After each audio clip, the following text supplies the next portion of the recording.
Bwana Yesu asifiwe. Leo tunajifunza kichwa cha juma inayosema kwamba neema ya Mungu ya kutosha. Na Roho Mtakatifu akuhudumie kwenye mafundisho haya na mafundisho yakafanyike msaada kwako katika jina la Yesu. Wewe umeokoka, umemkiri Yesu kama kuwa Bwana na Mwokozi wa maisha yako, ujue kwamba neema ya Mungu iko juu yako. Neema ya Mungu iko juu yako. Kibali cha Mungu kipo juu yako. Kipo juu yako. Neema ya kukuwezesha kufanikiwa kwenye kila eneo la maisha yako, neema ya kukuwezesha kuishi maisha ya ushindi, neema ya kukuwezesha kupata mpenyo wowote unaotaka, hiyo neema iko juu yako. Neema ya Mungu iko juu yako. Neema ya Mungu ya kutosha. Neema ya Mungu ya kutosha. Kwa unachohitaji kwenye maisha yako ni neema tu ya Mungu.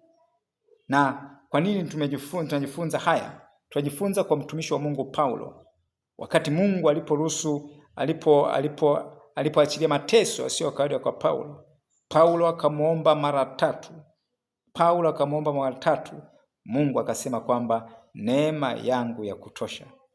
Unachohitaji kwenye maisha yako ni neema ya Mungu. Unachohitaji kwenye maisha yako ni neema ya Mungu. Neema ya Mungu ndiyo inayotuwezesha kuishi maisha ya ushindi. Neema ya Mungu ndiyo inayotuwezesha kupata mpenyo tunaotamani. Neema ya Mungu ndiyo inayowezesha kuendelea kusimama katika wokovu. Kwa Mungu akamwambia Paulo, neema yangu ya kutosha.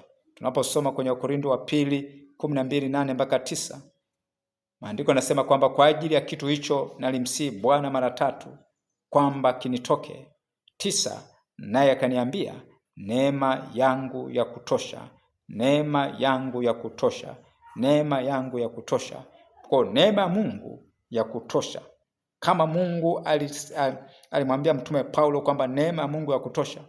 Neema ya Mungu ya kutosha. Pamoja na vitu vingine vingi unavyotamani, lakini neema ya Mungu ndicho unachokihitaji zaidi. Neema ya Mungu ndiyo itakayokuwezesha kushinda majaribu. Neema ya Mungu ndiyo itakayokuwezesha wewe kupata mpenyo unaotamani. Neema ya Mungu ndiyo itakayokuwezesha wewe kupiga vita vilivyo vizuri vya imani. Vita vilivyo vizuri na imani. Kwa unachohitaji ni neema ya Mungu. Bila neema ya Mungu hatuwezi kufika popote. Bila neema ya Mungu kuwa juu yetu hatuwezi kufanikiwa kwenye eneo lolote ile. Kwenye huduma zetu tunahitaji neema ya Mungu iwe juu yetu. Kwenye biashara zetu tunachohitaji ni neema ya Mungu. Kwenye masomo yetu tunachohitaji ni neema ya Mungu. Kwenye ndoa zetu tunachohitaji ni neema ya Mungu. Kwenye kila eneo la maisha yetu tunachohitaji ni neema ya Mungu. Ni neema ya Mungu. Neema ya Mungu ndiyo iliyomwezesha Paulo kustahimili mateso aliyokuwa anapitia, kustahimili magumu aliyokuwa anapitia. Kwa jinsi ya kibinadamu angeweza kukata tamaa kiurahisi, lakini kwa sababu neema ya Mungu ilikuwa juu yake, neema ya Mungu ilikuwa kubwa juu yake, aliweza kustahimili mateso mbalimbali aliyokuwa anapitia, aliweza kustahimili magumu mbalimbali aliyoweza kupitia. Neema ya Mungu ya kutosha. Wewe umeokoka, ujue kwamba neema ya Mungu ipo juu yako. Neema ya Mungu yupo juu yako. Uwezesho wa kiungu upo juu yako. Ni kweli utapita kwenye uvuli wa mauti, lakini neema ya Mungu ikiwepo juu yako hautaogopa mabaya. Utavuka ukiwa ni mshindi kwa sababu ya neema ya Mungu ambayo ipo juu yako. Ipo juu yako. Kwa Paulo alimuomba Mungu mara 3. Maandiko yanasema kwamba aliomba Mungu mara 3. Mungu akamjibu, Mungu akamwambia kwamba neema yangu ya kutosha. Maana uweza wangu utimilika katika udhaifu. Uweza wangu utimilika katika udhaifu. Uweza wa kiungu unatimilika katika udhaifu. Katika udhaifu. Kwa jinsi ya kibinadamu unaweza kuonekana kwamba ni dhaifu, lakini Mungu kwa neema ya Mungu ikiwepo juu yako utafanya mambo makubwa. Umefanya mambo makubwa.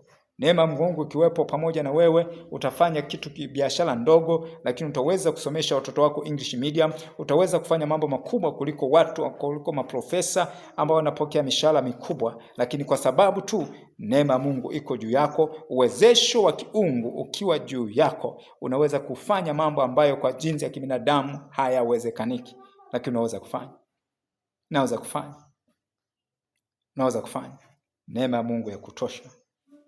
Nami nakuombea katika jina la Yesu Kristo wa Nazareti hai. Neema ya Mungu na iwe juu yako katika jina la Yesu. Uwezesho wa kiungu kwenye kila eneo la maisha yako, huo uwezesho wa kiungu uwe juu yako katika jina la Yesu. Mungu akupe kushinda na zaidi ya kushinda kwenye kila gumu unalopitia, kwenye kila changamoto unalopitia. Mungu akupe kushinda na zaidi ya kushinda. Neema ya Mungu isikupungukie. Neema ya Mungu na iwe kubwa juu yako katika jina la Yesu Kristo wa Nazareti hai. Neema ya mpenyo kwenye biashara, neema ya ushindi kwenye kila eneo la maisha yako, hiyo neema na iwe juu yako katika jina la Yesu Kristo wa Nazareti aliye hai. Amen. Mungu akubariki kwa kusikiliza mafundisho haya. Kumbuka neema ya Mungu iko juu yako. Kama umeokoka, neema ya Mungu iko juu yako. Uwezesho wa kiungu upo juu yako. Mambo ambayo watu wengine hawawezi, lakini wewe kwa sababu ya neema ya Mungu iliyopo juu yako, wewe utapenya katika jina la Yesu Kristo wa Nazareti hai. Sawa kusubscribe, share, comment. Mungu akubariki katika jina la Yesu. Amen.